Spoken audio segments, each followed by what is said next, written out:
Hello guys, आज हम पढ़ेंगे हाइपरथायरॉयडिज्म। देखो हाइपरथायरॉयडिज्म क्या होता है, चलो समझते हैं। देखो सबसे पहले क्या होता है, जो थायराइड ग्लैंड होती है हमारी नेक के अंदर, ठीक है। नेक के अंदर क्या होती है, थायराइड ग्लैंड होती है, ठीक है। अब वो थायराइड ग्लैंड क्या होती है, ओवर एक्टिवेट हो जाती है, ठीक है।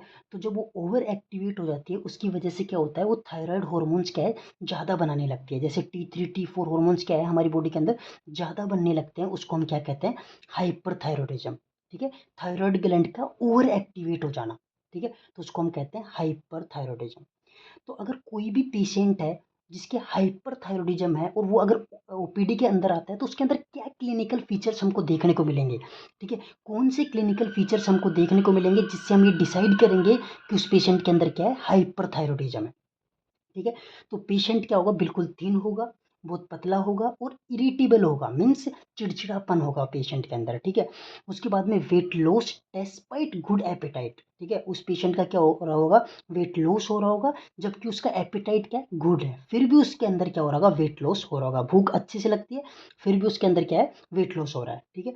ट्रैकीकार्डिया, हार्ट रेट बहुत ज़्यादा होगी उस पेशेंट के अंदर, ठीक है। डायरिया होगा उस पेशेंट के अंदर, ठीक है।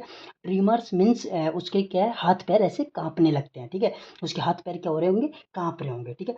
हीट इंटॉलरेंस का मीन्स हीट इंटॉलरेंस मीन्स कि उसको बहुत ज़्यादा गर्मी महसूस होगी, ठीक है। मतलब वो हीट बहुत ज़्यादा वो सहन नहीं कर पाता है, ठीक है। तो ये हमको क्लिनिकल फीचर्स देखने को मिलेंगे। अगर ये क्लिनिकल फीचर जैसे हमको देखने को मिलेंगे, उसके बाद में हम क्या करेंगे, हम बात करते हैं कोजेज की, ठीक है, कि हाइपरथायरॉयडिज्म की कोजेज क्या क्या है, किस वजह से हाइपरथायरॉयडिज्म होता है, ठीक है। तो सबसे पहले देखो, जो मोस्ट कॉमन कोज होता है हाइपरथायरॉयडिज्म का, वो होता है ग्रेव्स डिजीज, ठीक है। ग्रेव्स डिजीज सबसे मोस्ट कॉमन कोज है हाइपरथायरॉयडिज्म का। अब ग्रेव्स डिजीज क्या होते हैं, एक ऑटो इम्यून डिजीज होती है जिसके अंदर क्या होता है, जो अपनी थायराइड ग्लैंड होती है वो ओवर एक्टिवेट हो जाती है, ठीक है। जिस वजह से अपने जो थायराइड हार्मोन है T3 T4 वो बहुत ज़्यादा सीक्रेट होने लग जाते हैं, ठीक है। अब दूसरा कोज क्या है, सोलिटरी टॉक्सिक नोड्यूल, जो अपनी जो थायराइड ग्लैंड होता है उसके अंदर एक नोड्यूल बन जाता है, जिसकी वजह से क्या होता है, जो अपनी थायराइड ग्लैंड है वो ओवर एक्टिवेट हो जाती है और ज़्यादा हॉर्मोन्स उससे सीक्रेट होने लगते हैं, ठीक है।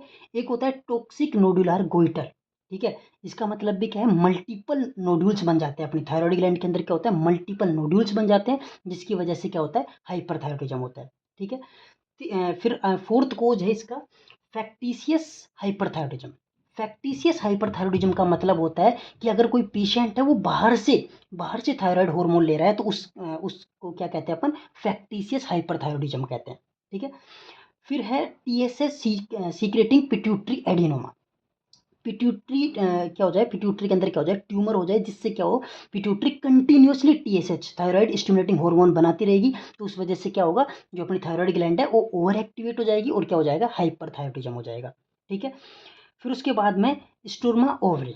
स्टोरमा ओवरी का मतलब होता है कि जो थायराइड टिश्यू है ओवरी के अंदर ग्रो करने लग जाए, ठीक है। ओवरी के अंदर ग्रो करेगा, ओवरियन ट्यूमर बनेगी, जिसकी वजह से क्या होगा, जो थायराइड है वो ओवर एक्टिवेट हो जाएगी, जिससे क्या हो जाएगा, हाइपरथायरॉयडिज्म हो जाएगा।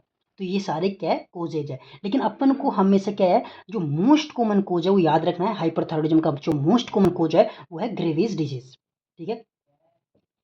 अब हम बात करते हैं मैनेजमेंट। जो पेशेंट है वो ओपीडी के अंदर आया, हमको पता लगा कि इसके हाइपरथायरॉयडिज्म है, तो हम क्या मैनेजमेंट देंगे।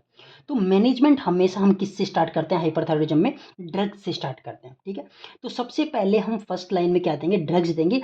2 ड्रग्स देंगे, ठीक है। कौन सी ड्रग देते हैं, प्रोपाइल थायरोयूरेसिल पीटीयू, ठीक है। और सेकेंड है कार्बिमाजोल, ठीक है। ये 2 ड्रग्स हम देते हैं। जो प्रोपाइल थायरोयूरेसिल है ये सेफ होती है in the first pregnancy, means first trimester में प्रोपाइल थायरोयूरेसिल सेफ होती है, ठीक है।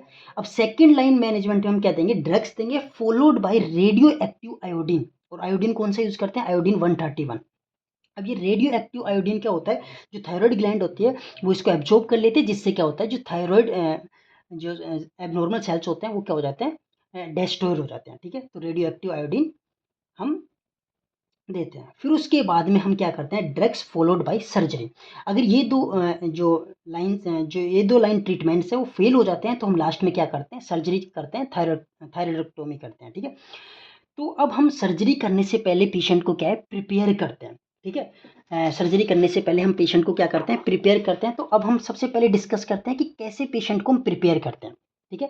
Preparation of A hyperthyroidism patient for surgery, तो हम सर्जरी करने से पहले पेशेंट में एंटी थायराइड मेडिकेशन स्टार्ट करते हैं 6 to 8 week before surgery. Surgery से 6 से 8 वीक पहले हम एंटी थायराइड मेडिकेशन स्टार्ट करते हैं उस पेशेंट के अंदर, ठीक है। और उसके साथ साथ क्या स्टार्ट करते हैं, long acting beta blockers should be given. Long acting beta blockers देते हैं उस पेशेंट को, जैसे नाडालोल, ठीक है। ये लॉन्ग एक्टिंग बीटा ब्लॉकर्स हम देते हैं, ठीक है। Last dose of anti thyroid medication is to be given evening before surgery, ठीक है।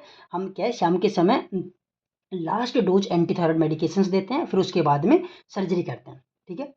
Beta blockers continue for 7 days post surgery, ठीक है। सर्जरी के 7 दिन के बाद तक हमको क्या देना होता है, बीटा ब्लॉकर्स उस पेशेंट को हम देते हैं।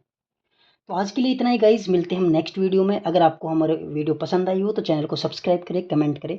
Thank you.